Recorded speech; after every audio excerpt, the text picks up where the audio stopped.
بھی کر سکتا ہے یہ کام.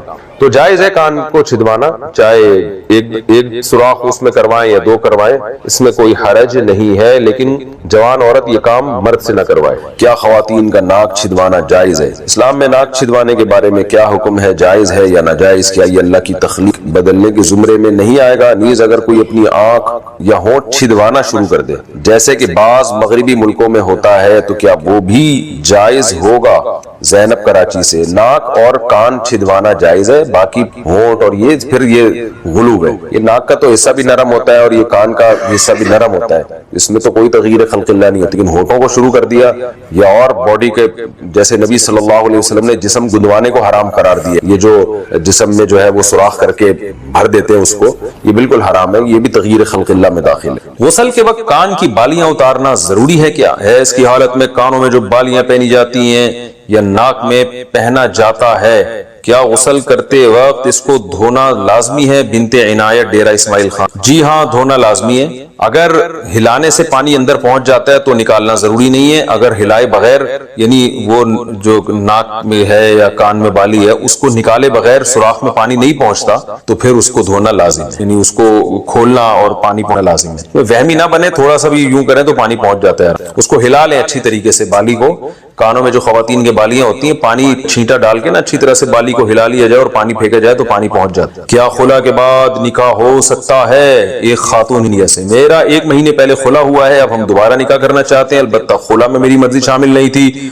ہماری فیملی کے مسائل کی وجہ سے یہ ہوا تھا. ہم دونوں نے اپنے منہ سے کچھ نہیں کہا تھا، صرف کاغذات پر دستخط کیے تھے. کیا یہ خلا ہو گیا تھا؟ جی ہاں ہو گیا تھا. اگر میاں نے دستخط کر دیے تو اگر اس پہ 3 طلاقیں نہیں لکھی تھی، خلا کا لفظ لکھا ہوا تھا، تو یہ 1 طلاق بائن ہے. آپ جب چاہیں دوبارہ نکاح نئے مہر کے ساتھ کر سکتے ہیں. آئندہ شوہر کو 2 طلاقوں کا. کتے کا منہ لگ جائے تو جسم ناپاک ہو جائے گا.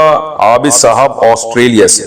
اگر کتے کا منہ یا زبان جسم یا کپڑے کے کسی حصے پہ لگ جائے تو کیا کریں؟ کیا اسے پاک کرانا ضروری ہوگا؟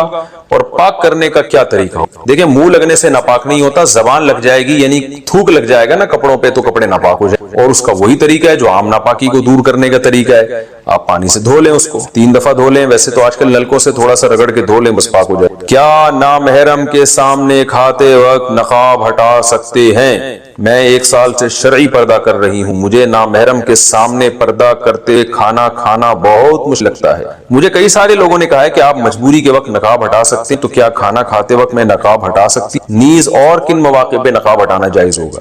آپ کو نامحرم کے سامنے کھانا کھاتے ہوئے نقاب ہٹانا تو مشکل لگتا ہے، تو نامحرم کی غیر موجودگی میں کھانا کھانا کیوں مشکل لگتا ہے؟ تو کیا مجبوری ہے کہ نامحرم کے سامنے ہی بیٹھ کے آپ نے کھانا کھانا ہے؟ آپ نامحرم کے سامنے نہ کھائیں، آپ تھوڑا سا محرم کے سامنے کھا لیں کھانا، یا کہیں اور بیٹھ کے کھا لیں. تو جب نامحرم سامنے ہو تو جوان لڑکی کے لیے اس کے سامنے منہ کھولنا، چہرہ کھولنا جائز نہیں ہے، اس میں فتنے کا اندیشہ ہو، اس لیے آپ سائڈ پہ ہو جائے گا. اس میں اللہ آپ کو اجر دے گا. اور ویسے بھی پردہ رہا کہاں جب منہ کھول ہی لیا اس کے سامنے، اور پھر کیا وہ بعد میں پردے کا کیا فائدہ؟ تو یا تو مکمل پردہ کرنا ہے تو پھر پراپر طریقے سے کریں، یہ زیادہ اچھی بات ہے جب اللہ نے آپ کو ہمت. وراثت تقسیم ہونے سے پہلے باغ میں پھل لگانا. میرے دادا کا انتقال کچھ سال پہلے ہو گیا تھا، ان کی وراثت تقسیم نہیں ہوئی ہے. ہمارے گھر میں جوائنٹ کی طرح کیمپس گھر میں بنا ہوا ہے جس میں زمینیں اور باغ وغیرہ ہیں. اسے ہم سب بغیر کسی پابندی کے استعمال کرتے ہیں. اسی طرح ہم باغ میں پھل وغیرہ بھی لگاتے ہیں. اس کا کیا حکم ہوگا؟ عادل صاحب انڈیا سے. بہت غلط کر رہے ہیں آپ. دادا کی وراثت کو فوراً تقسیم کریں.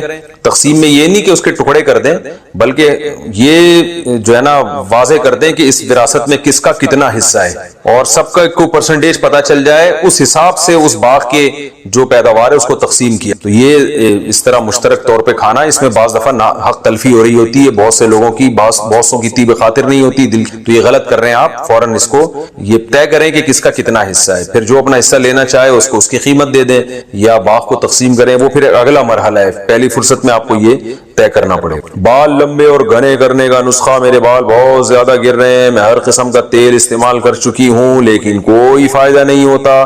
اور اب تو جلد بھی نظر آنے لگی ہے. برائے مہربانی مجھے کوئی ایسا نسخہ بتائیں بال لمبے گھنے اور پیارے ہو جائیں. میں کوئی قبلہ حکیم صاحب نہیں ہوں، نہ میں ڈاکٹر صاحب ہوں، نہ میں کوئی بالوں کا اسپیشلسٹ ہوں جو میں آپ کو بتاؤں کہ بال گرنا بند ہو. آپ ایلفی سے چپکا لیں، میرے پاس تو یہی بہترین نسخہ ہے. پورے سر میں آپ ایلفی بکھیر دیں، انشاءاللہ مزید بال آپ کے نہیں گریں گے. اور اگر گرنا شروع ہو تو اس کا مطلب ہے ایلفی ختم ہو رہا ہے، وہاں سے اکھڑ رہی ہے، دوبارہ لگا. اور تمام دوائیں بچوں کی پہنچ سے دور رکھیں. اور میں یہی کہہ سکتا ہوں جو میں نے ڈاکٹر سے استعمال سے قبل بوتل کو اچھی طرح ہلا لیں، پھر بھی آرام نہ آئے تو غسل میں کلی اور ناک میں پانی ڈالنے کا حکم.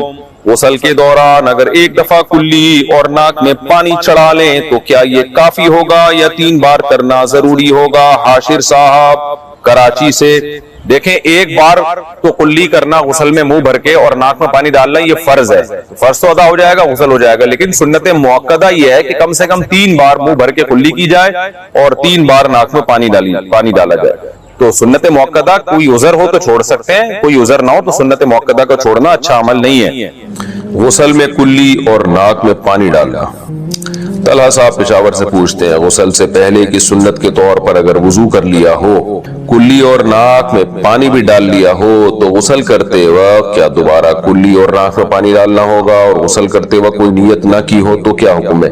دیکھیں، غسل سے پہلے اگر سنت غسل کر لیا ہے، یعنی وضو کر لیا ہے، تو پھر اس میں کلی اور ناک میں پانی آپ نے ڈال لیا تو اب دوبارہ ڈالنے کی ضرورت نہیں.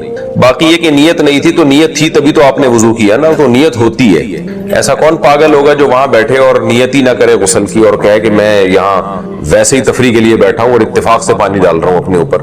تو دل میں دوستی، ادھر بھی دوستی، آفس میں وہی ہے کہ مختلف ناموں سے نمبر سیو کیے ہوئے ہیں. تو خاتون کہنے لگی، یہ پرسوں کی بات ہے، خاتون پریشان رو رہی ہیں. میں نے کہا دیکھو، یہ آپ کا میاں کیوں خراب ہو رہا ہے؟ اس لیے کہ خراب کرنے کے لیے عورتیں، بولو بھائی، موجود ہیں. علماء کہتے ہیں عورت گھر کی 4 دیواری میں رہے، لیکن معاشرہ کیا کہتا ہے؟ عورت جاب بھی کرے. کال سینٹر میں آپ کے میاں کے ساتھ کون بیٹھی ہوئی ہے؟ خاتون بیٹھی ہوئی. ادھر بھی کون بیٹھا ہوا ہے؟ خاتون بیٹھی ہوئی ہے. بازار میں بھی اس کو درجنوں قسم کی لڑکیاں نظر آئیں گی. تو پھر اپنی بیوی کیا لگے گی؟ اس کو اچھی لگے گی؟ یار ادھر ایک سے ایک ڈیزائن مارکیٹ میں پڑا ہوا ہے، ایک سے ایک ڈیزائن. تو یہ جو شوہر کی توجہ بیوی کی طرف نہیں جا رہی، وہ گھر میں ٹائم نہیں دے رہا، وہ ادھر ادھر منہ مار رہا ہے، اس میں کس کا بڑا، یہ اس عورت کا گھر تباہ کرنے والی کون ہے؟ عورت ہی ہے نا. تو اسلام اس عورت کو پابند کر کے جو باہر گھوم رہی ہے، اس عورت کا مرتبہ اور حق بڑھا رہا ہے. اور جو لبرل لوگ ہیں وہ اس عورت کو آزاد کر کے اس عورت کا بیڑا غرق کر رہے ہیں. جو اپنا گھر چھوڑ کر آئی، اپنے باپ اپنے بھائیوں کو چھوڑ کر جس آئی ہے وفا کرنے کے لیے، اس کو وہ اتنی بڑی قربانی دے دی، اپنا گھر اس نے چھوڑ دیا، اس کو اس قربانی کا صلہ نہیں مل رہا. اور آپ کہہ سکتے ہیں چلو وہ عورتیں تو انجوائے کر رہی ہیں نا، جو کال سینٹر میں بیٹھی ہوئی ہیں، وہ بھی انجوائے نہیں کر رہی، یہ ان سے صرف چسکے لے رہا ہے. معذرت میں تھوڑے نازیبا الفاظ استعمال کر رہا ہوں، یہ ان کا بھی پورا حق ادا کرنے کے لیے تیار نہیں ہے. دوستی لگا رہا ہے، جب تک انٹرٹینمنٹ کا ذریعہ ہے دوستی نبھائے گا. جہاں اس کی عمر ذرا سی ڈھلکی اور چہرے پہ جھریاں آئی تو جیسے ٹیشو پیپر استعمال سے پہلے تو بڑا خوشبودار اور بڑی تمیز سے، استعمال کے بعد اس کو کہاں پھینکا جاتا ہے؟ کچرے میں. تو ایسے اٹھا کے کہاں پھینک دیتا ہے اس عورت کو؟ کچرے میں. اس کے ساتھ بھی ظلم ہو رہا ہے، اور اس کے ساتھ بھی، جو گھر میں اس کے ساتھ بھی ظلم اور اس کے ساتھ بھی ظلم. یہ بات آپ کو اللہ اس کے رسول کے علاوہ کوئی بھی نہیں بتائے گا.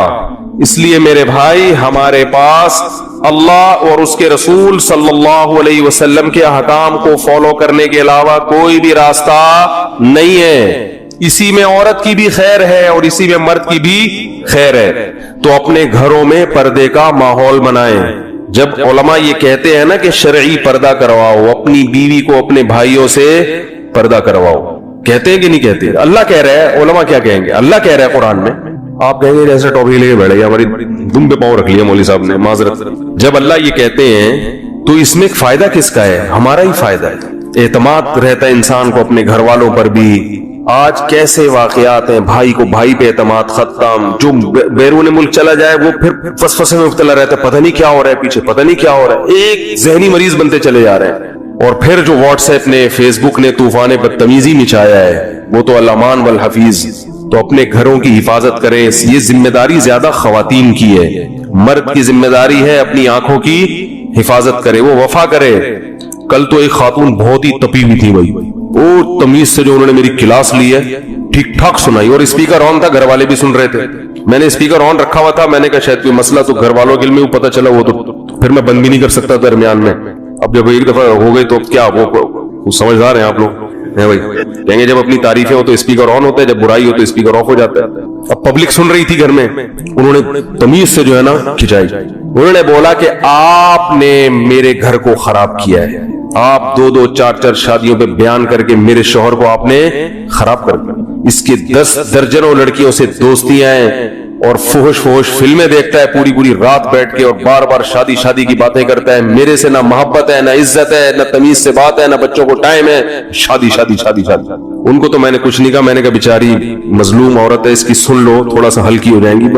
سنا میں نے کہا میں دعا کرتا ہوں. میں کیا کہتا بیچاری کو, تو بھائی اگر کوئی فحش فلمیں دیکھ رہا ہے تو میں نے تھوڑی کہا اس کو یہ دیکھو, میں نے کہا اس کو کوئی لڑکیوں سے دوستیاں لگا رہا ہے تو میں نے یہ کہا کہ دوستیاں لگاؤ, میں نے کب کہا کہ دوستیاں لگاؤ, تو حرام ہے, ناجائز ہے. شریعت کے آدھے حکم کو لو, آدھے کو نہ لو تو یہ تو برائی ہے نا. اور اگر بیوی کو محبت نہیں دے رہا, عزت نہیں دے رہا, تو یہ میں نے تھوڑی کہا ہے. آپ میرے جتنے بھی بیان سنیں گے اس میں تو ہم نے جہاں زوجین کے حقوق کی بات آئی ہے یہی کہا ہے کہ اس کو محبت دو. بھائی آپ صلی اللہ علیہ وسلم اپنی زوجہ سے کس قدر محبت کا, ایک ہوتا ہے محبت اور ایک ہوتا ہے محبت کا اظہار. آج ایک تو محبت بھی شارٹ ہے, اور اگر محبت ہو تو اظہار ہی نہیں کرتے. وہ تکبر سمجھتے ہیں کہ ہم کیوں اظہار کریں بیگم سے کہ مجھے تم سے محبت ہے. بولے گا سنو زیادہ ہی میرے سر پہ سوار ہو جائے, اس کو بالکل